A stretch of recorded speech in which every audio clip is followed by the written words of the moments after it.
I am very proud to be able to introduce him today. I haven't told him this morning as we've been chatting, but Dr. Budziszewski is one of my intellectual heroes. My life has not necessarily followed the same path as his, but his work has been something that's been quite instrumental in my own intellectual and faith formation. He serves as professor of government and philosophy at the University of Texas, where he has been since 1981. He studied first at the University of Chicago, but he, in his own words, has said, being a good socialist, he didn't feel as if he could stay somewhere that was the training ground for the children of the bourgeoisie. So he left, and he actually worked a blue-collar job for several years before attending the University of South Florida, the University of Florida, and then Yale University, where he received his PhD. He's a recognized authority on the natural law, among other things, and has written quite extensively for all types of audiences. His book, Written on the Heart, The Case for the Natural Law, was published in 1997 and is still used all these years later by college and seminary students all over the country, all over the world probably, as a very cogent, usable, approachable introduction to the natural law. I know that that's my initial introduction to the natural law. But the first book that I read by Dr. Budziszewski was How to Stay Christian in College. And I wasn't really struggling against the pull to move to the left and become a social justice warrior, although I don't even know if that term had been coined when I was in college. But whatever the 1997 or 1998 equivalent of a social justice warrior was. But it was a book that I can point back to and say gave me a very helpful framework for understanding the best way to evaluate the ideas that I was being exposed to in a large public university where there were very, very few Christian and very, very few conservative faculty members that I was able to have class with. Most recently, he has published here in 2017 a commentary on Thomas Aquinas' Virtue Ethics. It's the second of the commentaries that he's written on Aquinas' work, the first being on Aquinas' treatise on the law. Dr. Budziszewski, it's our privilege to welcome you here. Thanks for joining us today. Thank you.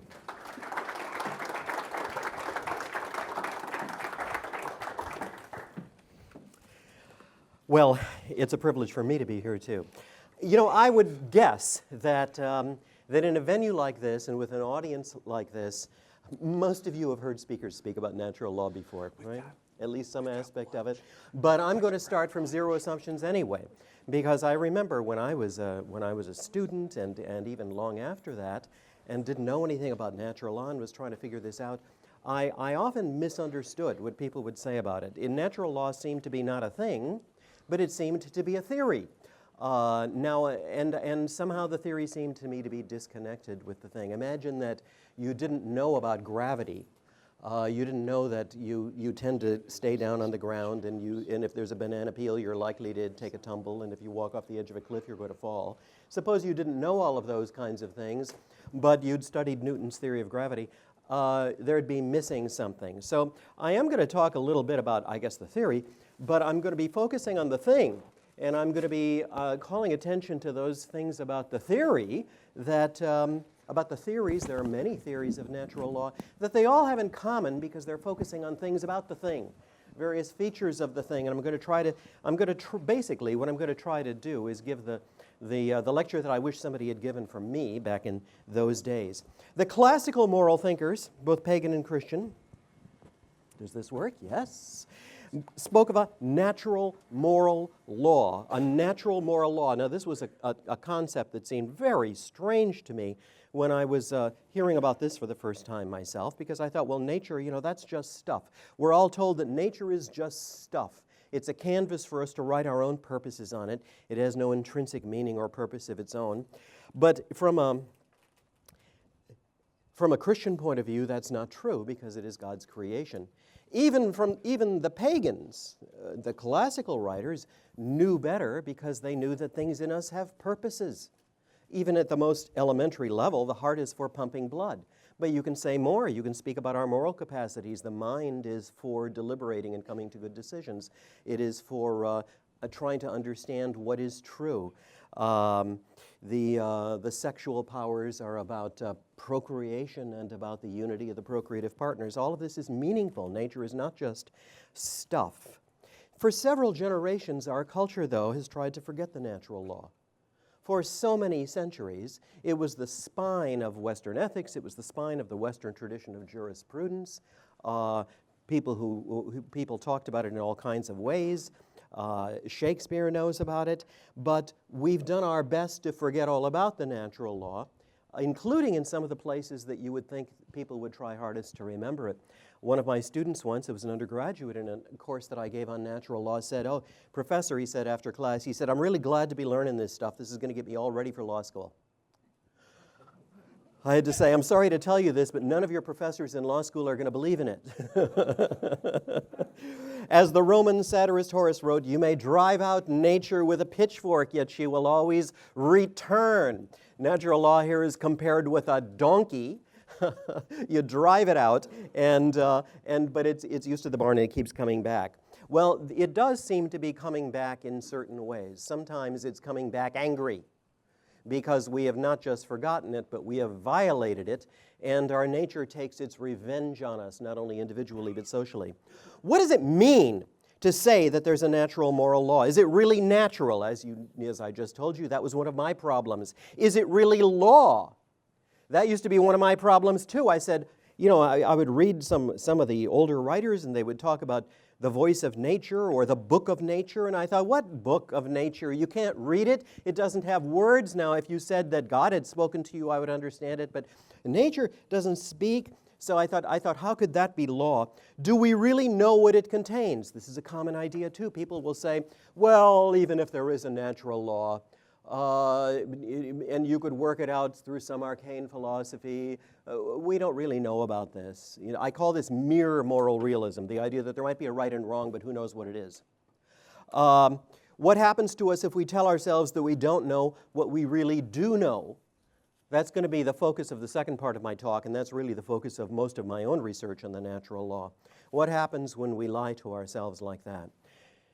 Now, traditionally, one of my earlier books on natural law, somebody wrote a review of it, and it was a basically favorable review. I was just a young scholar. I was glad for whatever I could get, but he said, this guy Budziszewski, the same problem with this book that there is in all of these books that you read about natural law. They tell you all about how there really is a natural law, but they don't tell you what's in it. So I resolved at that point that I was always going to make a point of what's in it. And the classical summary is the Decalogue. That can be misunderstood because we think, well, the Decalogue, that's not natural law, that's divine law. God told us. Yes. But why did it make sense when God said it to the people? Because they already dimly knew it, because he'd already written it on their hearts. After giving the Decalogue, God asked the Hebrew people, he says, what other nation has been so blessed, so fortunate, as to have so excellent a set of laws as the ones that I am giving you this day? Now, if they hadn't already known something about good and evil, how could they have answered that question? How could they have compared whether this was a better or a worse set of laws than those that the Babylonians had or that the Egyptians had or that somebody else had? It would have been a meaningless question to them. But they did know something.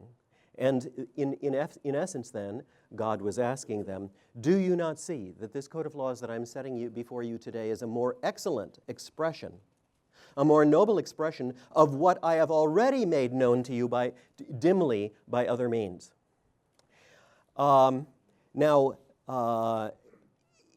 This is often misunderstood. It is, people may say, for instance, oh, the Ten Commandments, I get it. So everything that's not in the Ten Commandments is okay. I can't commit adultery with my wife, but if I'm not married, I can sleep with whoever I want to. I shouldn't lie to get other people in trouble in a legal proceeding. That's what it means to bear false witness. But I can tell all other kinds of lies. Traditionally, though, the Ten Commandments have been understood metonymically. A metonym is a kind of a figure of speech, like metaphor, analogy, simile, and all of that sort of thing. Metonyms are when a part stands for the whole. Like you're speaking of the institution of monarchy, but you just say the crown. Well, the crown is only one thing. It's just this thing that the monarch wears on his head, but you use the word to represent the whole thing. The Ten Commandments are metonyms. Only as metonyms do they succeed in summarizing the natural law. So that, for instance, the commandment against adultery is a placeholder, which stands for all sins against sexual purity, and uses as a symbol of them the most extreme kind of sexual impurity, the most damaging kind, which is the injury against the order of marriage itself. Or all lies are wrong, but the one that is used as the placeholder for all lies is bearing false witness, because it is such a gravely serious one. Taken that way, the Decalogue is an excellent summary, not only of divine law, but of the natural law. Now, I said that it can be puzzling how natural law is law and how natural law is natural. So let's talk about that. Natural law is law because it satisfies all four conditions for a true law. According to the classical tradition, to be really a law, an enactment, a precept has to have four qualities. It has to have four qualities, and if it has to have all four. If it fails in even one of them, it doesn't really have the authority of law. It has to be an ordinance of reason, which means the mind can recognize it as right. It has to be for the common good rather than just serving the private selfish interest of somebody or other. It has to be made by competent public authority. You know, I can't make a law all by myself. I'm not the representative of the public good. And it has to be promulgated or made known. There's no such thing as a secret law. That may seem obvious, but you know, it's not really that obvious to many people. Do you know that I was reading that a large part of the Chinese official secrets law, the People's Republic of China, is itself secret,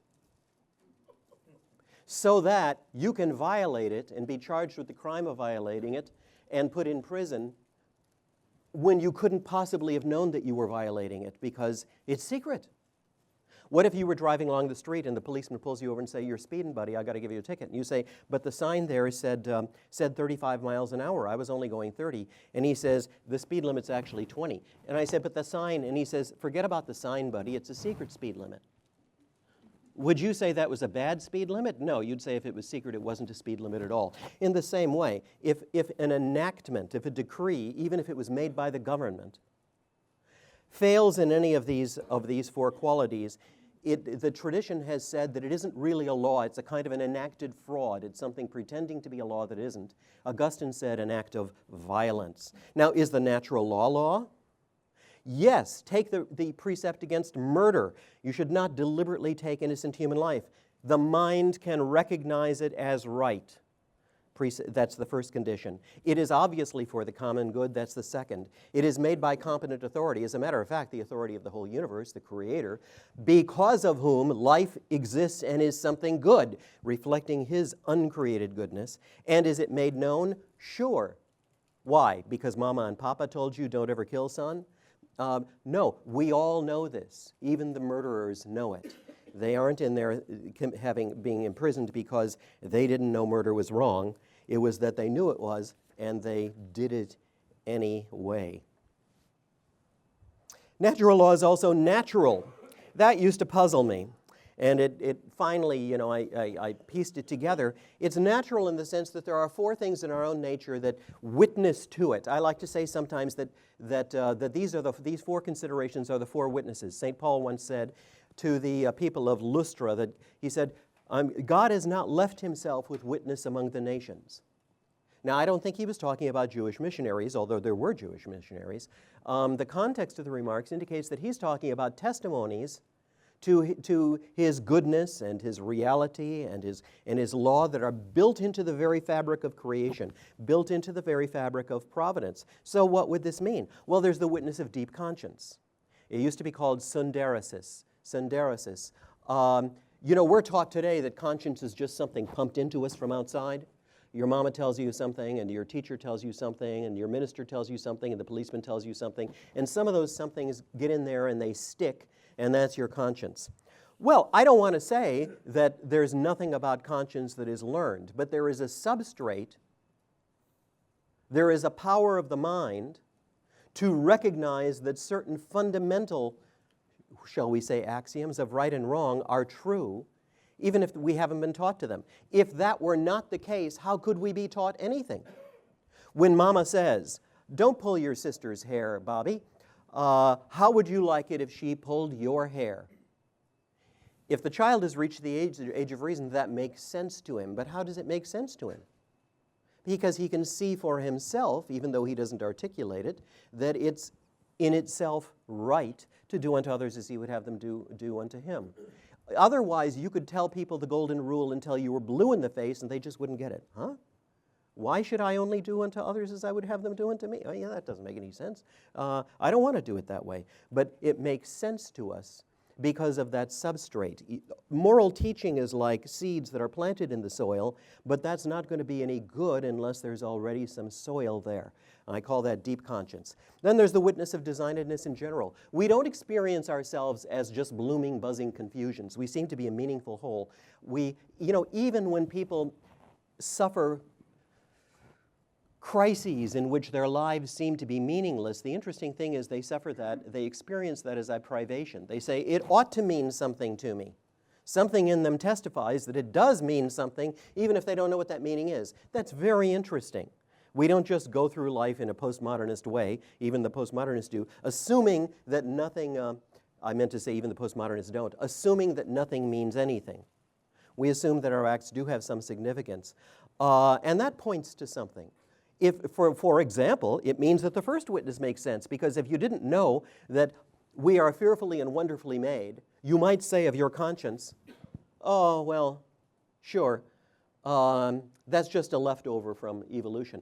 The convicted murderer Charles Delury, who had given his wife sleeping pills and covered her head with a plastic bag and suffocated her to death, wrote in a book after he got out of prison that he'd suffered pangs of very deep remorse for months after he committed the deed.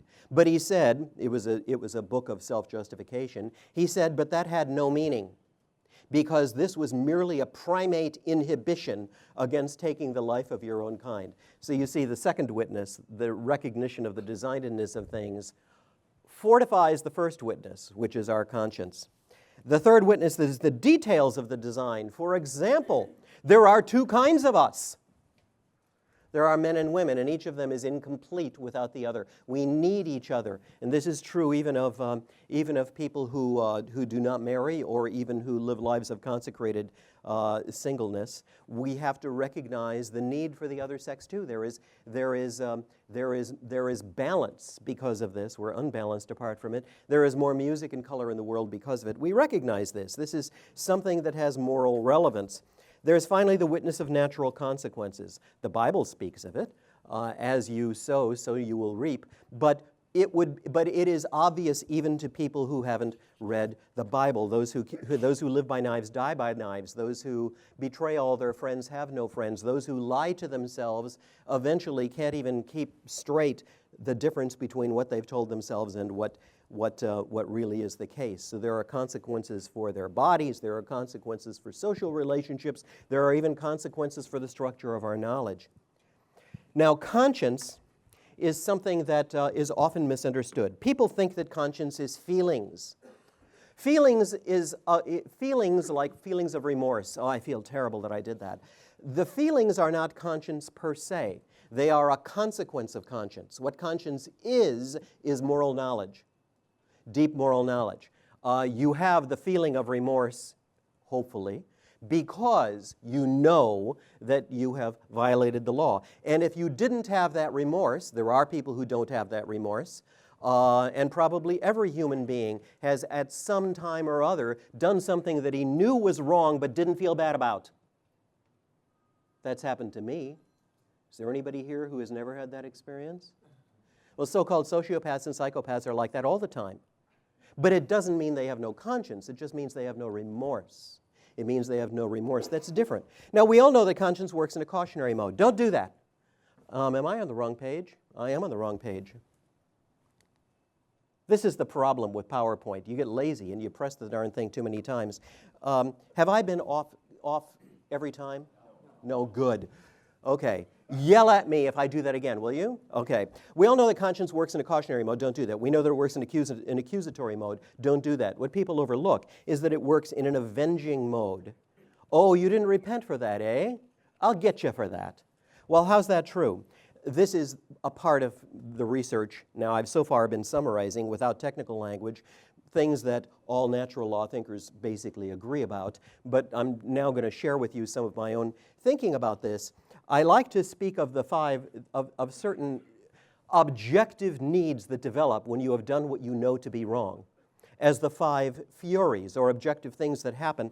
And, you know, like the Furies in Greek mythology, they pursue you, and if you don't pay attention and repent, they're going to take their revenge upon you. They are remorse, confession, atonement, reconciliation, justification. The normal outlet of remorse, I spoke of remorse, is to flee from wrong. I'm still wrong, aren't I? Do we always know? Did it again. There we go. Okay. You know, I said yell at me if I get the slides wrong, but then again, how would you know that the slides are wrong? Okay. The normal outlet of remorse is to flee from wrong. This is the weakest of the 5 Furies.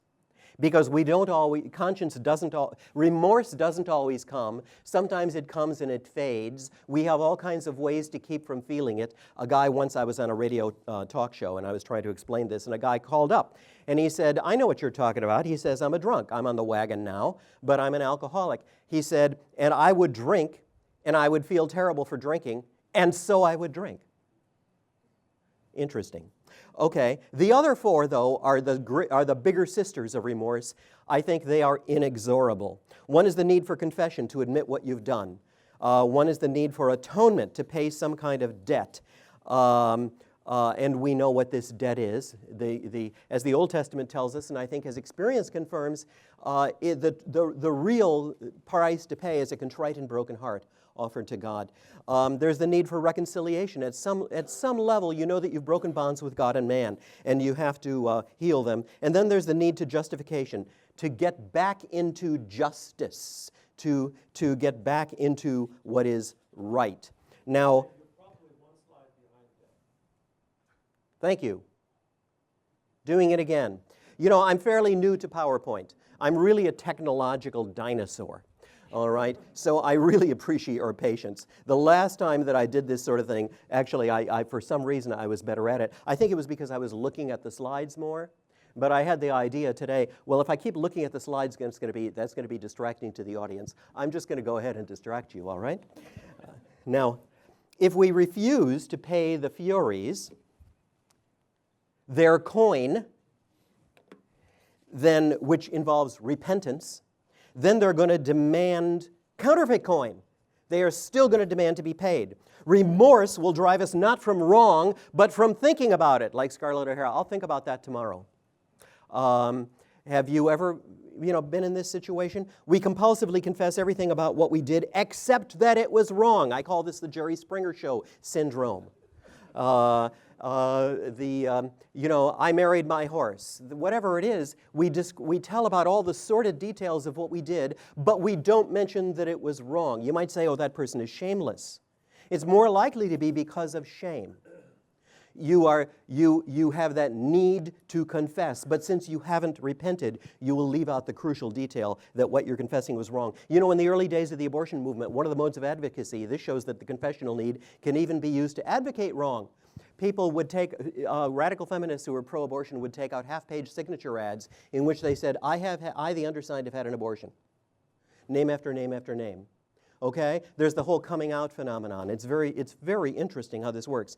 What else? We punish ourselves again and again, offering every sacrifice except the one sacrifice demanded. It is like a loan shark, because you won't pay off the principal by repentance, by a contrite and broken heart. You have to keep paying off every week, every day, every hour, and often you don't recognize what you're doing. My wife was, for about 13 years, a crisis pregnancy counselor at a crisis pregnancy center, and She told me how often things like this happened, that a woman would have an abortion, and she would say, well, why did you have the abortion? She said, because I was afraid that if I had the baby, my boyfriend would leave me. But then she would have the abortion, and then she would leave her boyfriend. She was punishing herself. People often begin substance abuse after something like this. They didn't do it before. They, on the anniversary of when the baby would have been born, they find themselves falling in inexplicable depressions. They may knot their fists in fury or rage and don't know why. When they see mothers pushing their babies, we punish ourselves. It's terrible. We simulate the restoration of bonds by seeking companions as guilty as ourselves. You see, since we won't heal the bonds that were broken, then we have to invent substitute bonds. Criminal gangs all over the world use this technique. They know that this is the case. And so, in order to initiate the person into the gang, they tell him to do something that shocks even his conscience. The sense of deprivation, of alienation from God and man is so great that it binds them closer to the members of the gang in compensation. The Nazis used that when in the death camps. The doctors would try to get the other physicians involved in the killing as quickly as they could, so that there would be blood cement to the group. That's what it was called, Blutkit. We seek not to be truly just. You know the word justification in English, in Greek, both. In the New Testament has two meanings. It can mean getting back into justice, and it can mean simulating getting back into justice by offering an excuse. All these things, if we don't repent, all these things take on a life of their own. Consider how the justificatory need takes on a life of its own. You say, abortion is not really deliberately taking innocent human life because that isn't really a human person.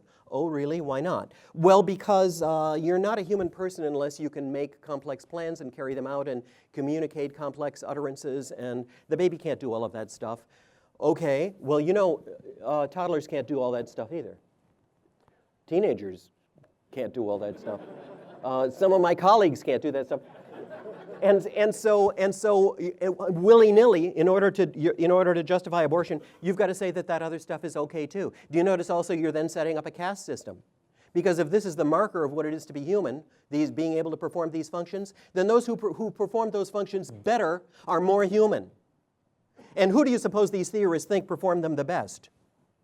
Themselves. Okay, that's very self-serving. This is how that works. And this is why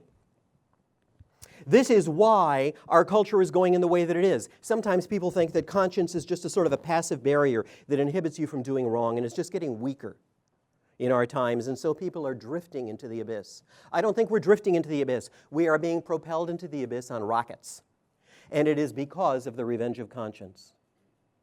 It is because of the revenge of conscience. I'll tell you one more story, because I'm at the end. A crisis pregnancy center counselor with whom I spoke said that a woman that she had spoken to had had 2 abortions. The first time, she had the abortion because she was angry with her husband. He had committed adultery. He had betrayed her. She was humiliated. She was mortified. She hated him. And so she had an abortion because he wanted the child. Now then, later on, she had suffered terrible remorse, by the way, but she had not repented. Now think about the fury of atonement. The counselor said, why did you have the second abortion? I don't know what she thought. Maybe the woman was still mad at her husband. No. The reason she gave was, I wanted to hate myself more for what I did to the first baby. She could pay a greater price because the price hadn't been enough, you see. It wasn't the right price. It wasn't a contrite and broken heart. She could pay a greater price by feeling even worse. She could feel even worse by repeating the sin. This is what I mean by propelling ourselves into the abyss by rockets. And this is one of the things that I had in mind at the very beginning when I quoted Horace's line that you could drive out nature with a pitchfork, but it will always return, and it may return angry. There's only one way to escape the 5 Furies. This is true for an individual, and it is true also for a civilization. And that is to repent and come clean and throw ourselves on the mercy of God. This option is always open, but it remains open whether we will take it as a culture or not. Thank you very much.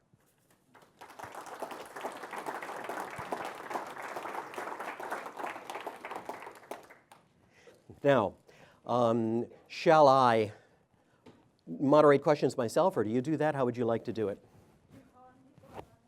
Okay, then I better put on the right glasses, the distance glasses, so that I can see the people to call on them. That seems like a good idea. All right, folks. Yes? Professor, would you say it's true that... Would I say it's true? I'm going to get down here so that I don't fall off the edge of the stage. You already have seen what I do with slides, so... And this would be not just a slide, but a fall. Go ahead. that God forbids murder because it's wrong. Yes. Not that murder is wrong because God forbids it. I think that that's a false dilemma. I would say that murder is contrary to the good. I mean, some people would say, well, life is only good because God said so.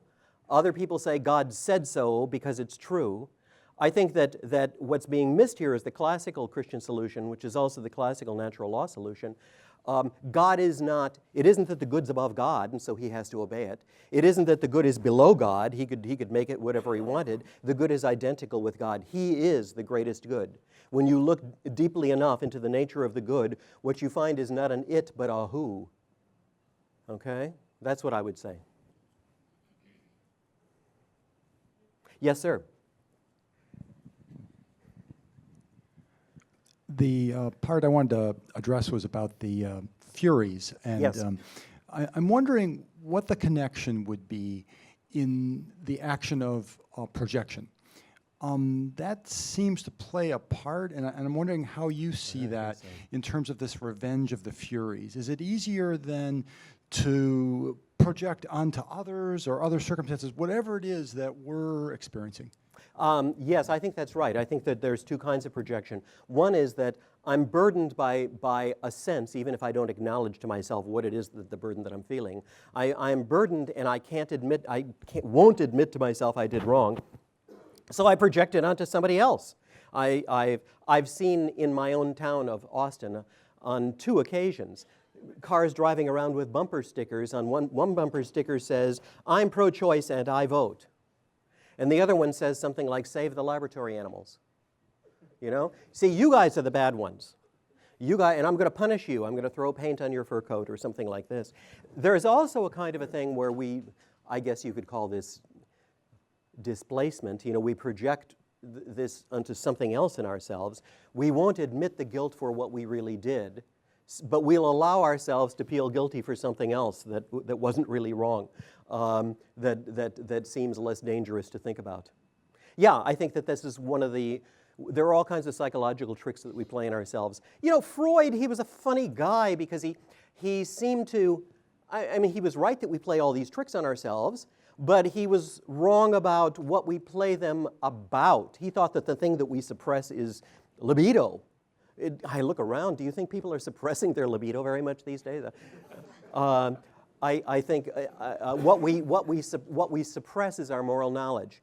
St. Paul says in the first chapter of the letter to the Romans, you know, it's very funny. He doesn't say, "Those darn pagans, they should have known God. They should have known about God, but they didn't." No, what he says, those darn pagans, they did know about God, but they suppressed the knowledge. They told themselves that they didn't, and we do the same thing with the moral law. Okay, how about over here? Anybody? Yes, sir. Do you see a correlation between intelligent design and natural law? For instance, like law of aerodynamics and physics and chemistry, etc. Yeah, I do. Now, there are several ways to think about this. When I say yes, I'm going to say design in the broad sense. The theory that is today called the theory of intelligent design is a theory of intelligent design. And I'm sympathetic to it, but a reasonable person could reject it and still accept that in fact things are designed. It's design in the broad sense that I'm talking about. Somebody might want to quibble and say their arguments aren't good arguments, it doesn't prove anything, but I think that there is design. Now, notice that if you don't agree that there is a design, if you don't agree that if you tell yourself, no, we're just stuff like the rest of nature, you know, it means nothing. I'm just an animal like the other animals. I'm just the meaningless and purposeless result of a process that did not have me in mind. You can tell yourself that, but the thing is, you're still going to have a conscience. It's still going to bother you. You can say, oh, that's just primate inhibitions. They mean nothing. But it's still going to feel like it means something. It will speak with the voice of law. So the problem isn't that the problem is that we don't perceive all of this. It's that we try to tell ourselves that we don't, and we cook up theories that don't correspond to even the truth of our own experience. But yes, I think that the classical arguments about design, like those of Thomas Aquinas, okay, one of his arguments is the argument from purpose. We see that there are purposes in nature. Things act for a reason. You know, even modern physics it talks about that. Ask a physicist or a mathematician about variational methods. Things act to achieve a certain state, minimum potential energy, whatever. And it's the same in us. There are purposes and meanings built into us. And Thomas Aquinas, even before the intelligent design thinkers, held that this pointed to a purposor. The modern intelligent design argument works in a different way. It starts at a different point. It takes the natural regularities discovered by physicists for granted and then says, given those, could the things that we see like ourselves have been likely to originate by chance? And they say no. But whichever way you work it, I think, yes, we are a meaningful pattern, and that presupposes an intelligence. Yes, sir. So I was invited to this by a coworker of mine, and I've always been long been a student of natural law. Along what? I've long been a student of the natural law. This is, I think, your whole concept of the five Furies is just truly fascinating. And I would say, I think maybe you wouldn't agree, but I think that to satisfy the five Furies in the case of murder is a tall order. Would be very difficult for an individual or a society to do. Mm-hmm. It's a lot of self-reflection. And so I'm wondering about maybe a severe but not as severe violation of the natural law, which is slavery. And I've studied that for a long time. And how do you satisfy the five Furies when you have committed this horrendous violation of the natural law? Yeah. And so I was just wondering what your thoughts were on that subject. Okay, I think really there are two questions here. There's the question that you're expressing, which I'll answer, and there's also a question which might be viewed as lying behind the question. You said it's a tall order to atone for these kinds of things. I think it is a tall order. It's an inhumanly tall order. We cannot pay a great enough price. Which is why, I mean, I am a Christian, not just a natural law theorist, and I think that that's why there is the atonement of Christ. I think he paid the price for us, which doesn't exactly let us off the hook, because we have to identify with him and experience with him. Our nature has to die with him and rise with him. Now, that's the behind the question. The overt question: how can you deal with this? Well, one thing concerning slavery is this: is slavery an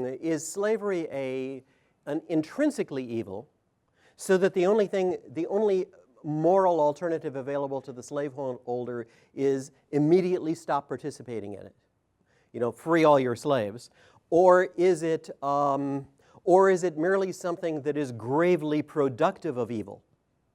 And this was the difference of opinion between the radical and the moderate abolitionists. The radical abolitionists said, "End slavery now. Don't tell me that you want to compensate the slave owners for the loss of property.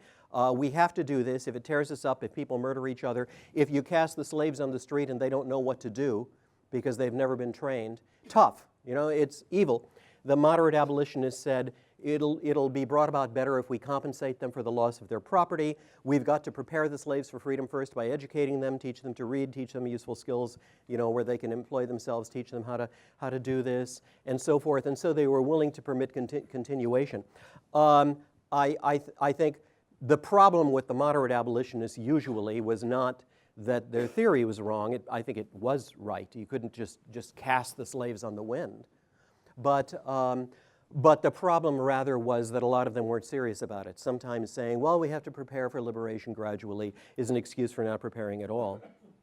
And I think Lincoln was right. You know, in his second inaugural address, it's very interesting. There were an awful lot of people on the North, like you see it in the Battle Hymn of the Republic, who said, the North is on the side of God, and the South is all these wicked people who are on the side of the devil. And Lincoln says in his second inaugural address, the Civil War is God's punishment on both sides for the shared sin of slavery. As a nation, we are responsible for this, and he's using each side to punish the other and bring us to our senses.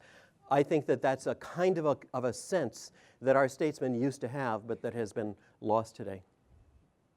Okay. Yes, sir.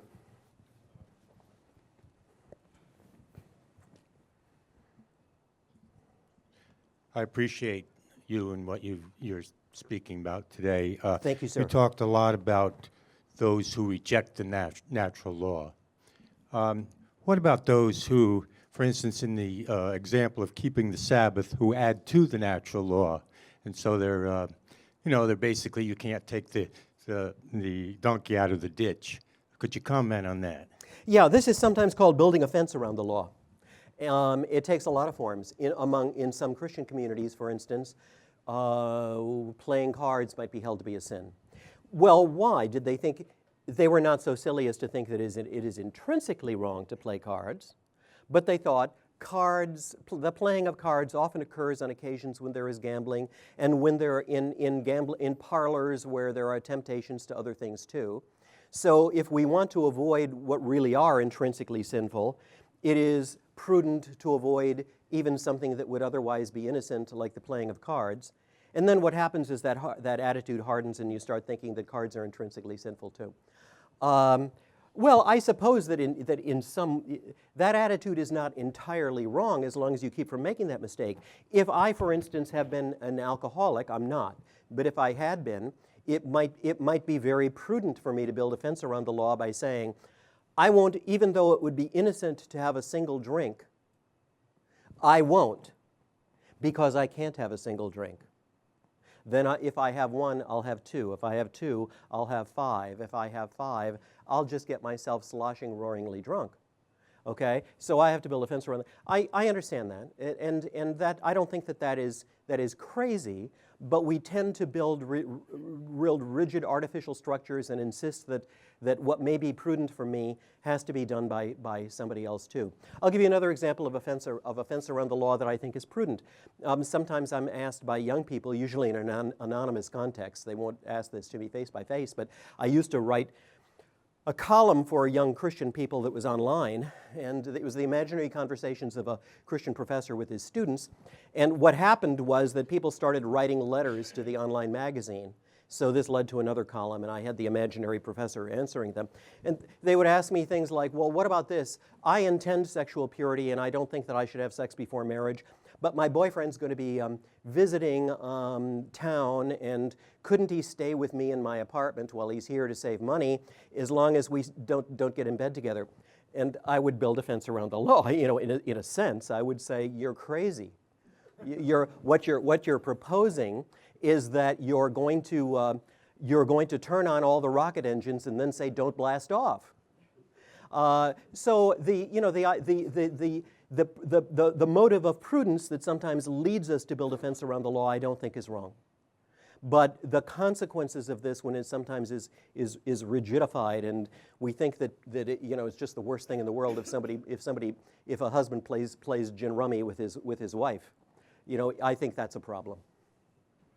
Okay, let me see. Let me rotate back over here. Yes, sir. John Bolt. Thank you, Jay. I'm wondering how you would relate the current climate of finding corporate guilt for all of us in so many different things, Sure. white privilege and all of that. Yes. How does that relate to this question of the revenge of the conscience? I mean, is this, we're not willing to acknowledge guilt for things that are truly sinful So we project it out, or what's Yeah. going on there? Well, I think that's one of the things that is going on, yes. I think it's one of them. But I think that there are other motivations for this, too. And the motivations vary from person to person. Sometimes it's just a kind of a gangsterism. Organizations will exploit the sense of guilt of other groups in order to extort money out of them. Okay? Because your ancestors, or maybe not your ancestors, maybe, I mean, my grandparents weren't even in the country when there was slavery, but you're of the same race as the ancestors of some people, and so you have to pay money of reparation. And basically that's just to fulfill the budget of the organization so that they can then do other activist things. So there's a monetary motive, there's a revenge of conscience motive, there is sometimes a misplaced but real desire for justice. But it's just a distorted idea. We imagine that the sin was not the sin of the slave owner, but the sin of the race. You know, that you should punish people because they share the race. Now, in a certain sense, I think even there, it's not entirely wrong, although I oppose this, but there's a sort of an, how can I put it, to use a $10 word, there's a sort of an ontological basis for this kind of group accusation. Because, you know, we all, just by virtue of being human beings, do share in each other's guilt, right? We share in the sin of Adam, a Christian would say. As John Donne said, no man is an island entire to himself. Don't ask for whom the bell tolls, you know. It's tolling for you. This really is true. There is such a thing as collective responsibility. Lincoln was expressing this. But it isn't just this group.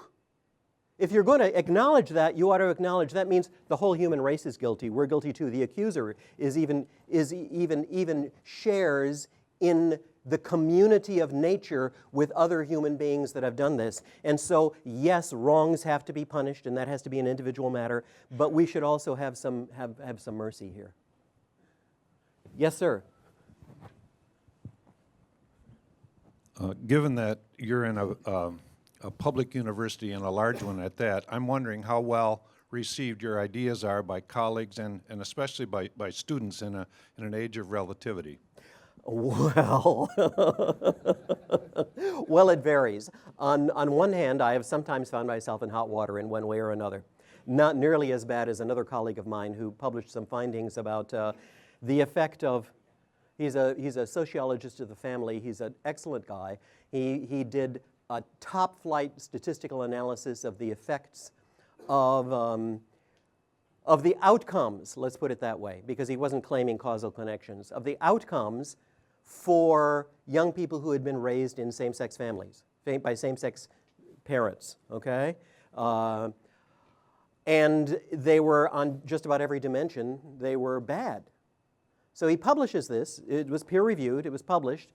There were even the external reviewers who thought that it was who disagreed, said this is very good work. He's got good statistical controls. It's a better data set than anybody's used before this. Well, then some bloggers started criticizing him and saying that there must be something bad and dishonest going on, and the university holds a Star Chamber trial and to investigate whether he's committed some form of academic dishonesty. Well, now, this is very serious stuff. Now, my colleagues mostly the view is that you can deal with people, like me and people like him, by you don't have to necessarily attack, but you can do like what the body does when you have tuberculosis. The body tries to isolate all those germs in little tubercules, and so you just try to isolate people and try to ignore them, and you might have a sort of a vague sort of tolerance if some student says, I'm interested in religion and politics. You might say, oh, Budziszewski studies that kind of thing. You might go talk to him. Yes. So at times it's a relatively benign indifference, and at times it can become pretty virulent. It's funny though, people will confess, when other people can't hear them, they will confess some pretty strange things to you. A radically atheistic colleague of mine read my own account of my own reconversion to Christian faith. I'd abandoned my faith as a young man. And he spoke to me afterward.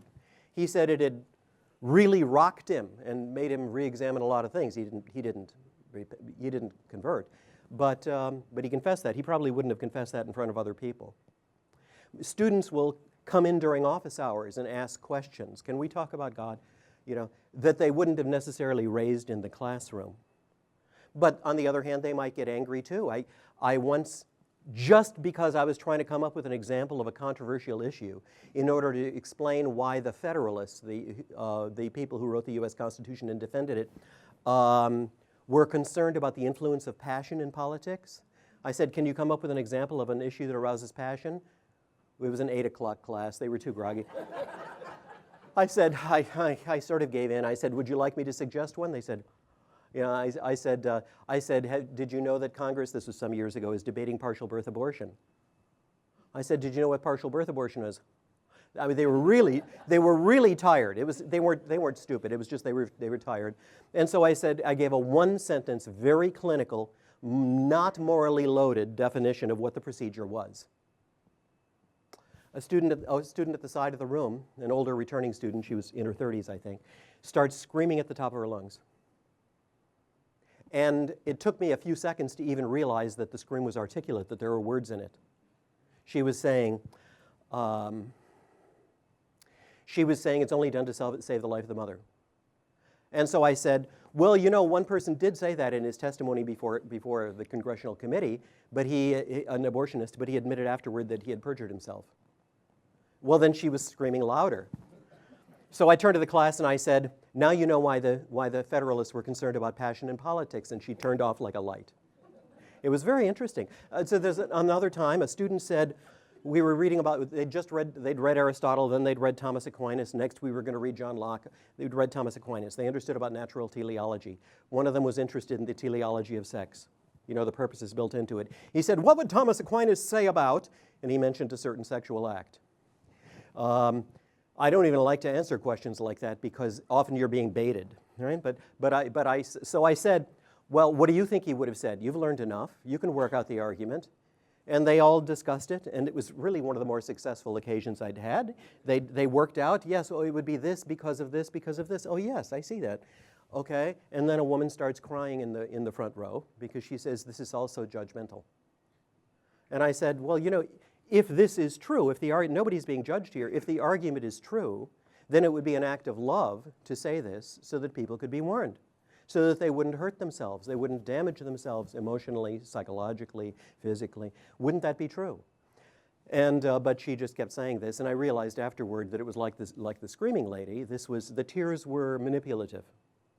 It was strategic. So those things will happen. But on the other hand, somebody may speak to you after class and say, I'm so glad that I heard you say this about moral law in class today because I'd been taught all my life that moral laws are just irrational taboos, and I always felt like there must be something more, and you're telling me there is, and that there's a rational account that can be given of this. So it depends. It depends. It can be the modern secular university it can be a sort of a wasteland, but on the other hand, sometimes you feel like a missionary out to the Hottentots or something, and some of the Hottentots will listen. All right, we've got time for one more question. Okay, this fellow seems to have a burning one. I'm a pastor. Okay. In Holland, Michigan. Okay, not I've the been there. Netherlands. Oh, good. And I was just wanting you to answer this question. Do you see resistance within branches of Christianity or denominations to natural law? And if so, how and why? Yes, I do, and I've actually addressed them in criticism by criticism from various kinds of Christians. It's funny because you'll be told, well, natural law is not in the Bible. You're not being faithful to the Word of God, sola scriptura. And I'll say, but the Scriptures themselves testify to the natural law. If you want to be true to the Scriptures, then you've got to believe in natural law. First witness, deep conscience. Read what Paul says about the law written on the heart. Second witness, the designedness of things in general. We are fearfully and wonderfully made. Third witness, the details of the design. Read what St. Paul says about natural and unnatural sex in Romans 1. Fourth witness, natural consequences. As a man sows, so he will reap. This is all biblical too. Those are the four witnesses to the natural law. The Bible doesn't have to use the philosophical expression, natural law. And then sometimes people say, oh, okay, that makes sense. Other people will say, there's no natural law because man has sinned so badly that he doesn't know a darn thing anymore. Now, often people will say that in the name of Calvin, but that's not what Calvin said. It's very interesting. Calvin, I did actually a search through all of his works, his scriptural commentaries, and all sorts of things, the institutes, and discovered Calvin refers to the natural law not just one or two times, dozens of times. He gives a natural law justification for the prohibition of incest, for the obligations of spouses to each other, for the obligation of children to honor parents, for the obligations of parents to take care of children, for the obligation to keep your promises, for this. He says it's all the natural law, and he acknowledges that the pagans knew it too. This is why they were able to come up with some fairly decent codes of law at times. He said, even though there were real problems in their pagan societies. People will say sometimes, but because we fell, you're talking about natural law, you're only paying attention to nature as it was created, and you're not looking at nature as it is fallen and nature redeemed. You have to look in historical. Well, the natural law tradition has always insisted that you have to view the natural law in the context of salvation history, of creation, fall, and redemption. But it's a mistake to say that we don't have our original nature anymore, that's what the fall means, and then now we have some other kind of thing called a sin nature. The idea that there could be an intrinsically evil nature is a Christian heresy, and John Calvin thought it was himself. He says that it's Manichaean. So although oftentimes these criticisms come, not always, but sometimes in the name of John Calvin actually rejected this stuff. So I do get a lot of this pushback. Sometimes I've had more hostile reactions to natural law when I'm speaking at, let's say, a Christian college campus than I have at speaking at a secular college campus. But I think that the good side of the story is there's a great reawakening of interest in the natural law. In the Reformed community, in the Lutheran community, at least theologically conservative Lutherans, in the evangelical community, a book on natural law and evangelical political thought was released a couple of years ago, as well as among Roman Catholics. And there's been a lot more ecumenical discussion among the communities about this, also including Jews. Rabbi David Novak has had extremely interesting things to say about natural law. There are a few Muslim writers who are talking about natural law now. I would like to see that continue, because otherwise we're going to have no chance of real dialogue here and combating things like terroristic destruction of the innocent. So there is an increase of interest in this sort of thing. Please thank Dr. Budziszewski. Thank you.